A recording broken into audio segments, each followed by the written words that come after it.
Shri Venkateswara gold తాకట్టులో ఉన్న మీ బంగారాన్ని విడిపించి కొనబడును.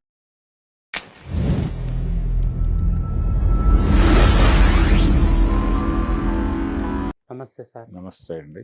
సార్, చిరంజీవి గారి ఆరోగ్యం పైన మార్పింగ్ వీడియోలు చేసి ఇట్లా సర్క్యులేట్ చేస్తున్నారు కదా సార్, దీనిపైన మీ అభిప్రాయం ఏంటి సార్? అంటే ఇది ఈ రోజున మొదలైన కల్చర్ ఏం కాదు, చాలా ఓకే. కాలంగా ఉంది. అయితే ఏదో అక్కడ కొంత విషయం ఉండి బయట హడావిడి చేయటం అనేది జరిగేది ఇంతకుముందు. ఓకే. ఇప్పుడు ఏఐ వచ్చిన తర్వాత, అంటే ఇంతకుముందు ఎలా జరిగేదంటే ఏదో షూటింగ్లో చిన్న గాయం జరిగింది అనగానే వీళ్ళు కొంచెం ఎగ్జాగరేట్ చేసి దాన్ని ఉమ్, ఆయన హాస్పిటలైజ్ అయిపోయాడు, అనారోగ్యం, ఉమ్, ఈ సినిమా రిలీజ్ కాకపోవచ్చు, ఓకే. ఆయన హాస్పిటల్ నుంచి ఎప్పుడు రిలీజ్ అవుతాడో తెలీదు అనే ధోరణిలో రాసేవాళ్ళు. ఓకే. అలాగే వీడియోలు చేసి పెట్టి అభిమానులతో, అంటే అభిమానుల్లో బీపీ పెంచడం ఇది. అంటే సినిమా డిలే అయిపోతుంది, ఈయన అనారోగ్యంతో హాస్పిటలైజ్ అయిపోయారు, ఎప్పుడు డిశ్చార్జ్ అవుతారో తెలీదు, ఇలాంటి హడావిడి చేయటం వలన అభిమానుల్లో ఒక స్ట్రెస్ పెరుగుతుంది. అవును. అలా పెంచి గందరగోళపరిచి వ్యూవర్షిప్ని తెచ్చుకోవటం అనేది మామూలే, చాలామంది చేశారు ఆ పని. కొన్ని సందర్భాల్లో అభిమానులు ఆ ఛానల్ ఆఫీసుల మీద దాడులు చేసిన పరిస్థితి కూడా చూసాం మనం. ఓకే. అయితే ఈ మధ్య కాలంలో, అంటే ఏఐ వచ్చిన తర్వాత వీడియోలు క్రియేట్ చేస్తున్నారు.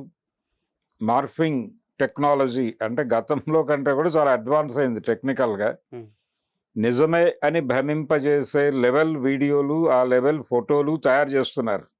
ఉమ్, ఈ తయారీ కార్యక్రమం జరిగిన తర్వాత ఎవరి ముఖాలకి రక్షణ లేకుండా పోయింది. అందులో పర్టికులర్గా నోన్ ఫేసెస్కి. ఈ నోన్ ఫేసెస్ని క్యాప్చర్ చేసి దాన్ని ఇంకెక్కడో వాడేస్తున్నారు. ఉదాహరణకి ఒక పాపులర్ హీరోయిన్ ఉంటుంది అనుకోండి, ఉమ్, ఆ అమ్మాయి ముఖ కవళికలు ఒక 10-15 పద్ధతుల్లో తీసేసుకుని పెట్టుకుని ఉమ్, వేరే ఇంకేదో వీడియో, ఒక అశ్లీల కంటెంట్కు సంబంధించిన వీడియోలు ఉమ్, ఆ ఫేస్కి ఈ ఫేస్ మ్యాచ్ చేసి ఆ వీడియోని వాళ్ళే అని భ్రమింపజేసే లెవెల్లో తయారు చేసి కూడా మార్కెట్లోకి వదిలేసేటువంటి పరిస్థితులు వచ్చేసినాయి. టెక్నికల్ అడ్వాన్స్మెంట్ అనండి, లేకపోతే ఆర్టిఫిషియల్ ఇంటెలిజెన్స్ అనండి, ఏదైనానండి, అదైతే జరుగుతోంది. ఉమ్, అది మొదలైన తర్వాత ఎవరి ముఖాలకి రక్షణ లేదు. అవును. ఇప్పుడు చిరంజీవి గారు ఇంకెవరితోనో మాట్లాడుతూ ఆయన కాన్వర్జేషన్, ఆయన వాయిస్ కూడా పెట్టేసి, ఆయన అభిప్రాయాలు కాని అభిప్రాయాలు ఆయనతో మాట్లాడించేసి ఆ వీడియోలు కూడా రోడ్డు మీద పెట్టేసినా ఎవరు ఏమీ అనలేని పరిస్థితి. అవును. అది తెలుసుకున్నవాడు ఇది ఏఐ క్రియేషన్ అనుకుంటాడు, తెలుసుకోలేని వాళ్ళు అది నిజమే అనుకుంటారు. అంటే ఇప్పటికీ భారతదేశంలో ఇది నిజమే అనుకునే వాళ్ళ సంఖ్య గణనీయంగానే ఉంది. ఓకే. కనుక వీళ్ళ వ్యక్తిగత ఇమేజ్ డ్యామేజ్ అవుతుంది దానివలన. ఇది ఒక ప్రోగ్రాం నడుస్తోంది. ఈ నడుస్తున్న పరిస్థితుల్లో ఇప్పుడు ఒక ఏదో మిస్టరీ టీవీ అలాంటిది, ఫిలిం మిస్టరీనో ఏదో సినిమా మిస్టరీ అలాంటి ఛానల్ ఒకటి, వాళ్ళు ఏం చేశారంటే చిరంజీవి గారికి ఏదో తీవ్రమైన అనారోగ్యం ఉంది, ఆయన హెయిర్ ఫాల్ మొదలైపోయింది, ఆయన చాలా ప్రాబ్లమ్స్లో ఉన్నాడు హెల్త్ రీత్యా, ఉమ్, ఇలా రకరకాల అభిప్రాయాలు అన్నీ చెప్పేసి ఈ మార్ఫింగ్ చేసినటువంటి ఫొటోస్ ఉమ్, పెట్టి ఒక భ్రమ కలిగించేటువంటి ప్రయత్నం చేశారు. ఓకే. దాని మీద ఒక అడ్వకేట్ గారు వెళ్ళి కేసు పెట్టే ప్రయత్నం చేశాడు. చిరంజీవి గారు ఆల్రెడీ ఇంతకు ముందే నా ముఖాన్ని వాడి ఇలాంటి వికృత కార్యక్రమాలు చేసే అవకాశం ఉంది కాబట్టి నాకు ప్రొటెక్షన్ ఇవ్వండి ఉమ్, అని చెప్పి ఆయన కోర్టును ఆశ్రయించి ఉన్నాడు. ఓకే. అందరూ హీరోలు అందరూ కోర్టులో పిటిషన్లు వేసుకుని ఉన్నారు, ఉమ్, మాకు లీగల్గా ప్రొటెక్షన్ కావాలను అని. కాబట్టి ఇప్పుడు ఆ లీగల్ ప్రొటెక్షన్ వయలేట్ చేస్తూ వీళ్ళు ఆ కంటెంట్ క్రియేట్ చేశారు కాబట్టి దీనికి సంబంధించి కోర్టు నుంచి కూడా వివరణ తీసుకున్న తర్వాత ముందుకు ప్రొసీడ్ అవుతామని చెప్పి వాళ్ళు పోలీసు వాళ్ళు చెప్పారు ఆయనకి, ఉమ్, ఆ అడ్వకేట్కి. కనుక ప్రస్తుతానికి కథ అలా నడుస్తోంది. ఓకే. ఇది ఎవరి మీదైనా ఎలాగైనా చేయొచ్చు. అసలు ఇవేవి లేకుండా కూడా చాలామందిని చంపేసిన చరిత్ర యూట్యూబ్ ఛానల్స్కు ఉంది. అవును. అంటే కోట శ్రీనివాసరావు గారు వెళ్ళిపోయారు అని ఆయన ఉన్న రోజుల్లోనే ఒక వీడియో సర్క్యులేట్ అయింది.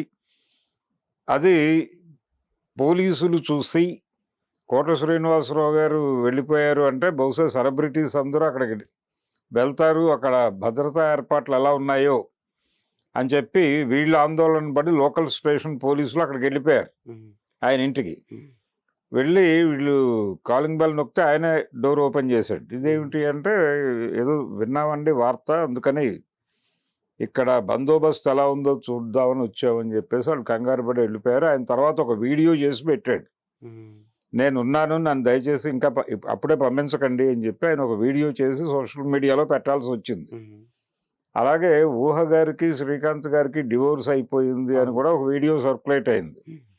అలాగే రాజీవ్ కనకాల సుమ వాళ్ళిద్దరి మధ్య డివోర్స్ అయిపోయి చాలా కాలం అయిందని కూడా వీడియోలు చేసి థంబ్నెయిల్స్ చేసి కనీసం మార్కెట్లో పెట్టి సొమ్ము చేసుకున్నటువంటి సందర్భాలు కూడా మనం అనేకం చూసాం. కనుక ఎవరి జీవితాలకి ప్రైవసీ లేదు. సోషల్ మీడియాలో ఎవరి జీవితం మీదైనా ఎవరైనా చొరవ తీసుకుని వాళ్ళ జీవితం మీద బురదేసేటువంటి కార్యక్రమం జరిగిపోతుంది. కొంతమంది ప్రొటెక్ట్ చేసుకోవటానికి, పర్సనల్ లైఫ్ని ప్రొటెక్ట్ చేసుకోవటానికి కోర్టులో ముందస్తుగా పిటిషన్లు వేసుకుని కోర్టు నుంచి ఒక లీగల్ రక్షణ పొందే ప్రయత్నం కొంతమంది చేస్తున్నారు. దాదాపు చాలామంది సెలబ్రిటీస్ కోర్టుల్లో ఆ తరహా పిటిషన్లు వేసుకుని ఉన్నారు. ఈయన కూడా వేసుకుని ఉన్నాడు. కాబట్టి ఇప్పుడు ఆ మిస్టరీ అనేటువంటి ఛానల్ మీద ఎలాంటి చర్యలు తీసుకుంటారు అనేది ఒక క్యూరియాసిటీ, కానీ తీసుకోవాల్సిన అవసరం అయితే ఉంది. అంటే ఇలాంటి ఫేక్ కంటెంట్ పంపించి అభిమానుల్లో ప్రెజర్ పెంచి వాళ్ళ ఒక రకంగా వాళ్ళ ఆత్మస్థైర్యాన్ని దెబ్బకొట్టడం, అలాంటి కార్యక్రమాలు చేయటం అనేది ఖచ్చితంగా నేరం. వాళ్ళ మీద సీరియస్ చర్యలు ఉండాలి. ఉంటే ఇలాంటివి చేయటానికి కొంత సంకోచిస్తారు, భయపడేటువంటి వాతావరణం రావచ్చు. ఆ భయపడేటువంటి వాతావరణం క్రియేట్ చేసే లెవెల్లో ఏవైనా యాక్షన్ తీసుకుంటారా అనేది కీలకం ఇప్పుడు.